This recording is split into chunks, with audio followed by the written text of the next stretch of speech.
Assalamualaikum warahmatullahi wabarakatuh. Selamat malam pemirsa. Anda kembali menyaksikan Seputar Sumbar edisi Jumat 5 Februari 2021.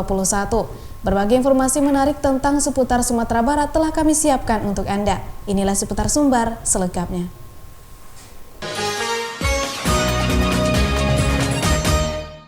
Diawali dengan berita pertama, Bupati Irvendi Arbi mengajak masyarakat di Kabupaten 50 Kota untuk tidak takut dalam vaksinasi COVID-19.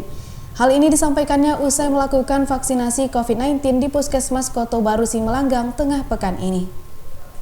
Bupati Irvendi Arbi mengajak masyarakat di Kabupaten 50 Kota untuk tidak takut dalam vaksinasi COVID-19. Hal ini disampaikannya usai melakukan vaksinasi COVID-19 di Puskesmas Koto Baru Simalanggang tengah pekan ini. Ia menyebutkan program pemerintah dalam vaksinasi COVID-19 ini telah dinyatakan aman setelah melalui uji klinis dari BPOM dan juga telah memiliki label halal sebagaimana fatwa yang telah dikeluarkan oleh MUI. Sebelumnya pada hari perdana pencanangan vaksinasi COVID-19 yang digelar di kantor Bupati 50 Kota beberapa waktu lalu, pemberian vaksin untuk Irvendi Arbi sempat tertunda lantaran dalam kondisi sakit dan tidak diperbolehkan untuk ikut vaksinasi. Ia juga menyebutkan pemberian vaksin COVID-19 ini menjadi salah satu upaya dalam menekan dan memutus mata rantai penyebaran COVID-19 di tanah air. Ia juga mengajak semua pihak untuk ikut mendukung program pemerintah ini, yakni dengan tetap mematuhi protokol kesehatan yang ketat. Kami menghimbau kepada masyarakat jangan takut dan jangan ragu untuk divaksin. Karena vaksin ini telah melalui uji klinis dan juga telah dinyatakan halal oleh MUI. Jadi vaksin ini penting untuk memutus rantai pandemi COVID-19 ini. Jadi sekali lagi saya himbau masyarakat, ayo kita vaksin bersama-sama. Jangan takut dan jangan ragu. Vaksin ini sangat aman. Dari Kabupaten 50 Kota, Ikhlasul Ihsan, Denai TV. Pemerintah Kota Payakumbuh berencana akan melaksanakan pencanangan vaksinasi COVID-19 di daerah tersebut Senin mendatang. Pencanangan vaksinasi COVID-19 nantinya bakal diikuti oleh Wali Kota Payakumbuh Rizal Falepi dan jajaran Forum Koordinasi Pimpinan Daerah bersama tokoh masyarakat lainnya di Kota Payakumbuh. Pemerintah Kota Payakumbuh berencana akan melaksanakan pencanangan vaksinasi COVID-19 di daerah tersebut Senin mendatang.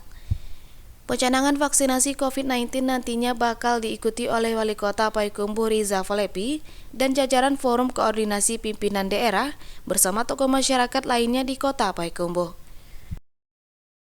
Hal ini disampaikan oleh Kepala Dinas Kesehatan Kota Payakumbuh Bakri Rizal usai menggelar rapat persiapan pencanangan vaksinasi COVID-19 di Kota Payakumbuh. Sementara itu, untuk proses vaksinasi yang bertugas di seluruh puskesmas dan rumah sakit di Kota Payakumbuh sudah dimulai sejak awal pekan kemarin. Untuk mengantisipasi hal-hal yang tidak diinginkan pasca vaksinasi, Dinas Kesehatan Kota Payakumbuh juga telah menyiapkan tim kajian ikutan pasca imunisasi yang akan langsung memberikan pelayanan apabila ada gejala-gejala yang tidak diinginkan setelah dilakukan vaksinasi.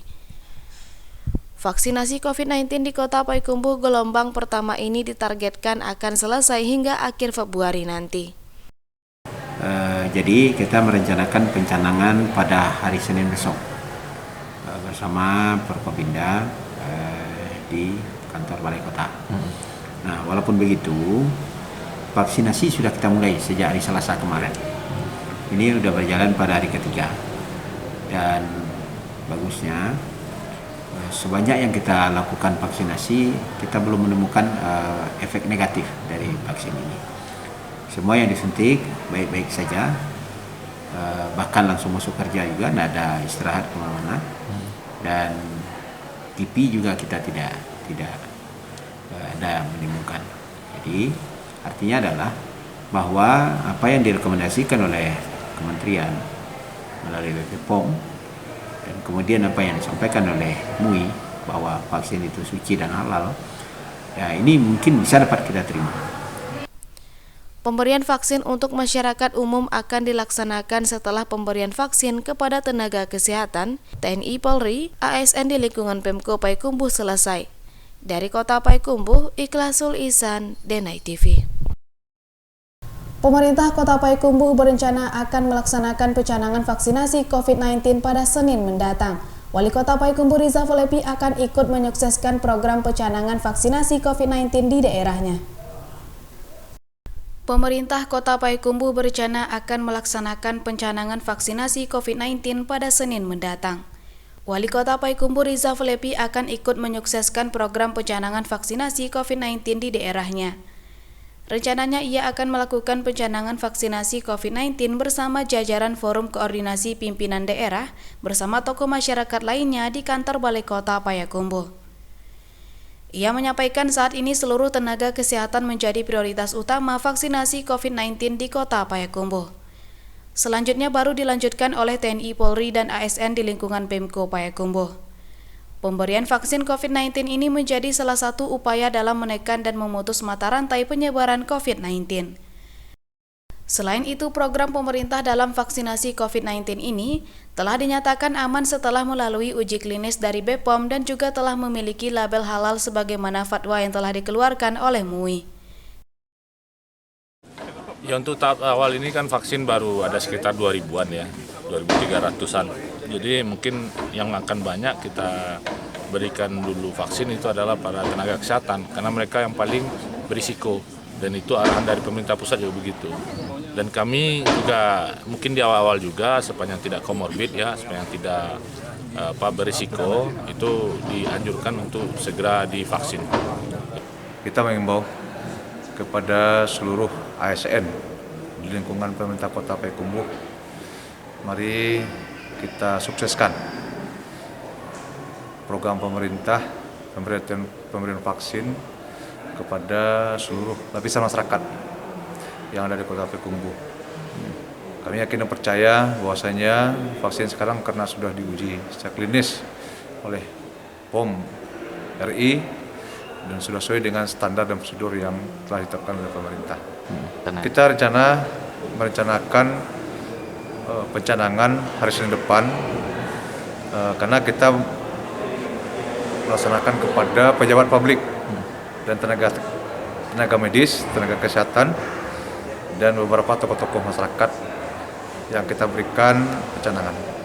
Dari Kota Payakumbuh, Ikhlasul Ihsan, Denai TV. Guna memperketat pengawasan pasca adanya beberapa kasus positif COVID-19 di lingkungan sekolah, SMA Negeri 2 Payakumbuh langsung membentuk tim Satgas COVID-19 sekolah. Hal ini dilaksanakan dalam mengawal proses pembelajaran tatap muka yang telah digelar beberapa waktu lalu dengan pengawasan protokol kesehatan yang ketat.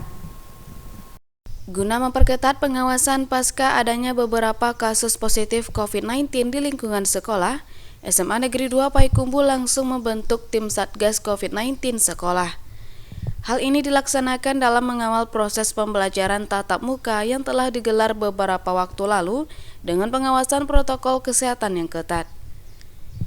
Kepala SMA Negeri 2 Payakumbuh Irma Takarina mengatakan, pihak sekolah juga menyiapkan beberapa sistem pembelajaran dengan SOP saat belajar yang dimulai sejak siswa masuk, serta membatasi kunjungan yang dilakukan ke sekolah seperti pembukaan masjid dan alumni. Tidak hanya itu, Satgas COVID-19 sekolah juga bertugas memantau dengan berkeliling dan mengingatkan warga sekolah untuk memperhatikan 3M, yakni memakai masker, mencuci tangan, dan menjaga jarak. Dengan adanya pembatasan tersebut dan langkah-langkah antisipasi yang dilakukan pihak sekolah untuk memutus mata rantai penyebaran COVID-19 di lingkungan sekolah. Assalamualaikum warahmatullahi wabarakatuh. Mohon perhatian anak-anak semua.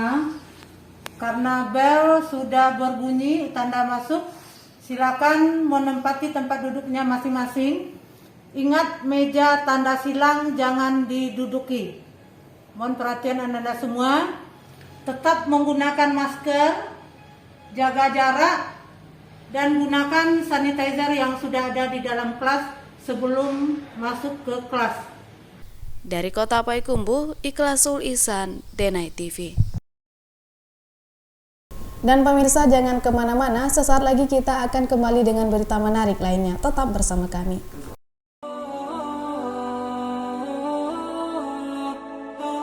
Sampai kapan kamu akan berbuat seperti itu terus? Apa kamu tidak yakin bahwasanya azab Allah begitu keras? Kamu tidak takut pada Allah? Beristighfar tetapi tidak meninggalkan maksiat. Ini adalah taubatnya para tukang dusta. Ini bukan istighfar yang diminta. Kita hidup di dunia sebentar, akhi. Apakah hanya karena kita ingin mendapatkan dunia dan dunia memuaskan syahwat kita dan hawa nafsu kita, kita gadaikan kehidupan yang sepanjang begitu? Saudaraku, kita ini manusia yang kelak akan dimintai pertanggungjawaban oleh Allah Subhanahu wa taala. Segera kita sadar, segera kita taubat pada Allah Subhanahu wa taala. Katakanlah kepada hamba-hambaku yang tenggelam dalam dosa dan maksiat, jangan kalian putus asa dari rahmat Allah. Sesungguhnya Allah Subhanahu wa taala mengampuni seluruh dosa.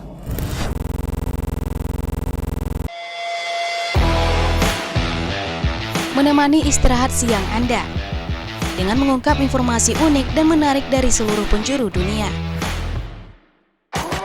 Disajikan melalui video yang menarik dan informatif. Segala hal yang selama ini belum terungkap namun menarik untuk diketahui. Serta fakta dan peristiwa menarik yang terjadi di berbagai penjuru dunia.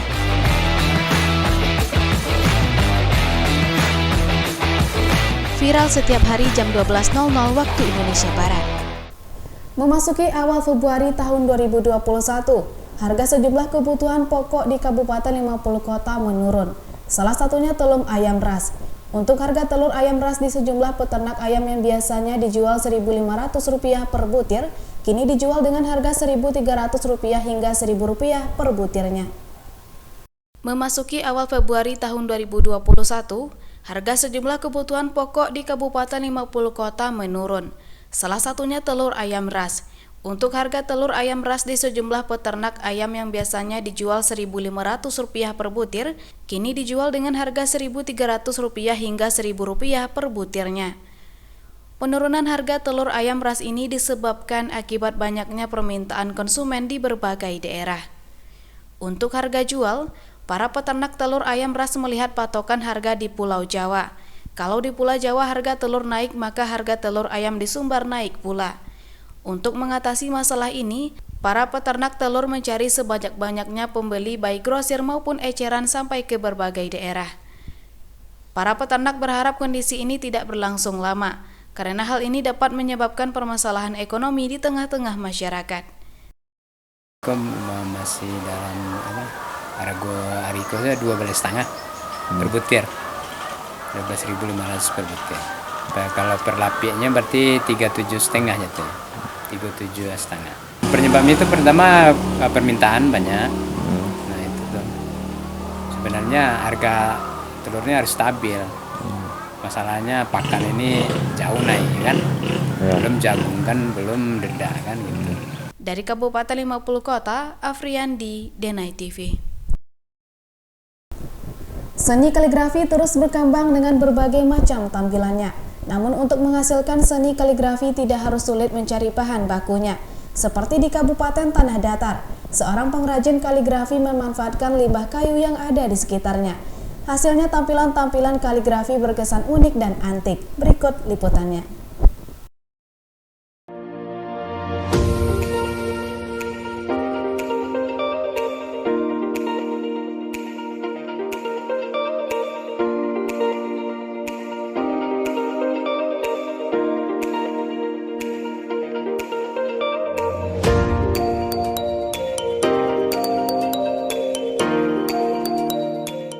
Hiasan dinding kaligrafi merupakan hiasan dinding yang banyak kita bisa temukan dalam kehidupan kita.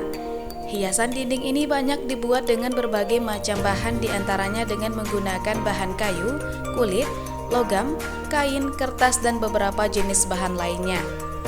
Di Kabupaten Tanah Datar, Sumatera Barat, seorang pengrajin kaligrafi memanfaatkan limbah-limbah kayu yang ada di sekitar untuk bisa menghasilkan kaligrafi yang tentu saja tampilannya berkesan unik dan antik. Zulfikar, pemuda kreatif yang sudah lama berkecimpung di kerajinan kayu, karya-karyanya banyak berasal dari limbah, terutama limbah kayu, salah satunya kaligrafi. Untuk menghasilkan sebuah kaligrafi kayu, rata-rata merupakan kayu jati Belanda sisa dari kotak kemasan. Proses pembuatannya pun dibutuhkan ketelitian dan kesabaran, karena setiap detail tulisan kaligrafi harus benar dan memiliki tingkat kesulitan yang berbeda-beda. Kalau untuk proses tergantung ukuran sebenarnya. Dari seperti yang saya buat tadi makan waktu sekitar setengah hari lah sampai proses finishing. Ini kan masih kayu limbah seperti jati bata, surian, dan kadang-kadang saya juga pakai triplek bekas dan dicat untuk finishing. Tergantung ke konsumen minta seperti apa kalau bahan. Kalau untuk kaligrafi panjangan meja sekitar 100 yang paling kecil. Kalau untuk yang besar anggaran 2,5 atau 3,5 paling tinggi. Kaligrafi berbahan kayu bekas ini tampilannya semakin menarik karena pada tulisan dan alas tampak guratan-guratan kayu di setiap bagiannya dan berkesan antik. Untuk model, bisa menyesuaikan pesanan konsumen, bahkan bisa di-custom. Untuk harga berkisar ratusan ribu hingga jutaan rupiah satu kaligrafinya, tergantung tingkat kesulitan pengerjaannya. Dari Kabupaten Tanah Datar, Ikhlasul Ihsan, Denai TV.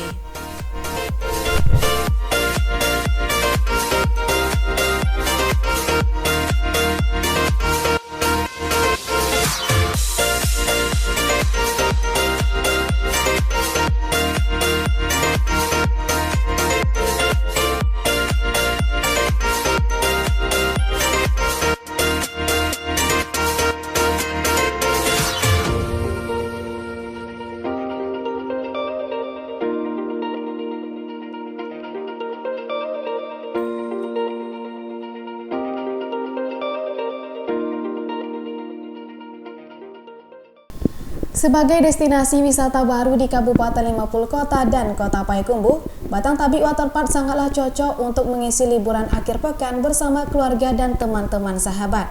Batang Tabik Waterpark adalah wisata air. Di sini kita bisa menemukan seluncuran kolam-kolam renang yang berstandar sangat baik.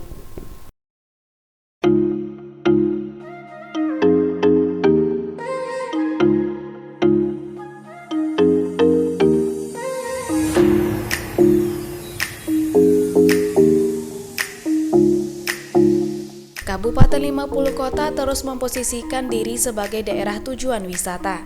Hal itu setidaknya terlihat dari terus tumbuhnya destinasi wisata baru di daerah tersebut. Salah satunya objek wisata Batang Tabik Waterpark. Objek wisata yang berlokasi di Kenagarian Sungai Kamuyang, Kecamatan Luak tersebut memiliki beberapa wahana menarik.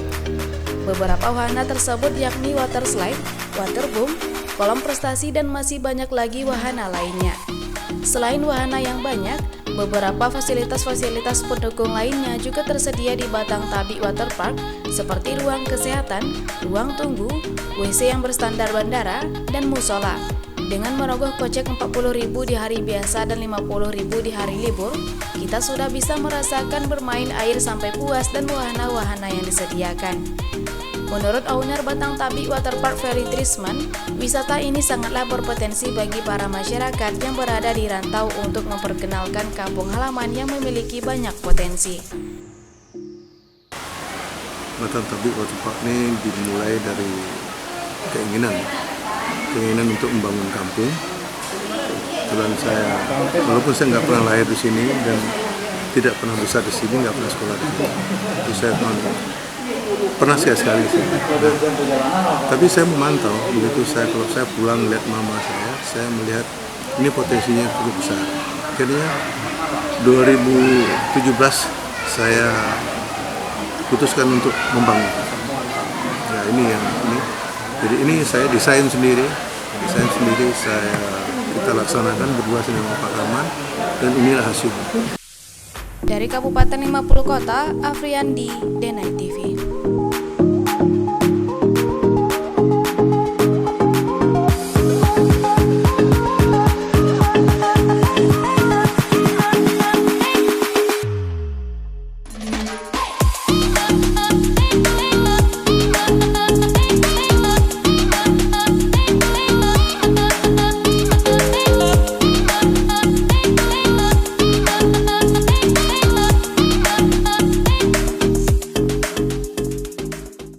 Bagi Anda yang sering melewati kota Padang Panjang, tentu tidak asing lagi dengan nama Pasar Kuliner Padang Panjang.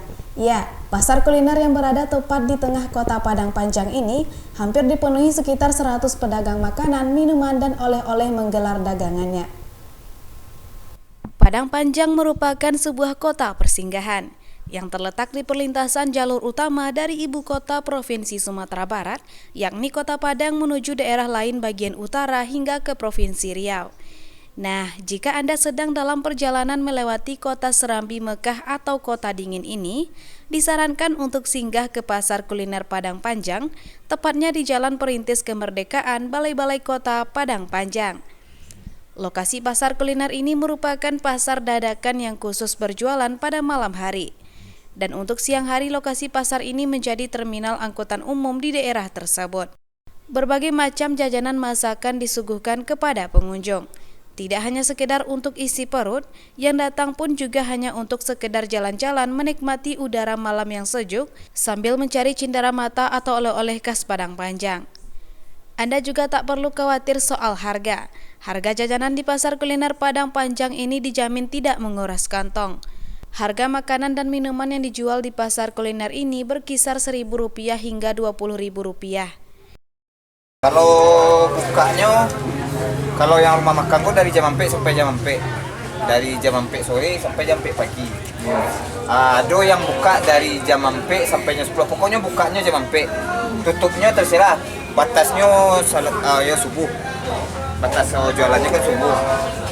Nah, bagi Anda yang penasaran dan belum pernah singgah ke pasar kuliner Padang Panjang ini, Anda dapat langsung datang ke lokasi mulai dari pukul 6 sore hingga tengah malam. Dari Kota Padang Panjang, Afriandi, Denai TV. Dan pemirsa, informasi tadi sekaligus menutup perjumpaan kita pada malam hari ini. Dan jangan lupa saksikan seputar Sumbar setiap hari Senin, Rabu, dan Jumat di jam 19.00 waktu Indonesia Barat. Saya Vina Anita berserta kerabat kerja yang bertugas mohon undur diri. Assalamualaikum warahmatullahi wabarakatuh dan sampai jumpa.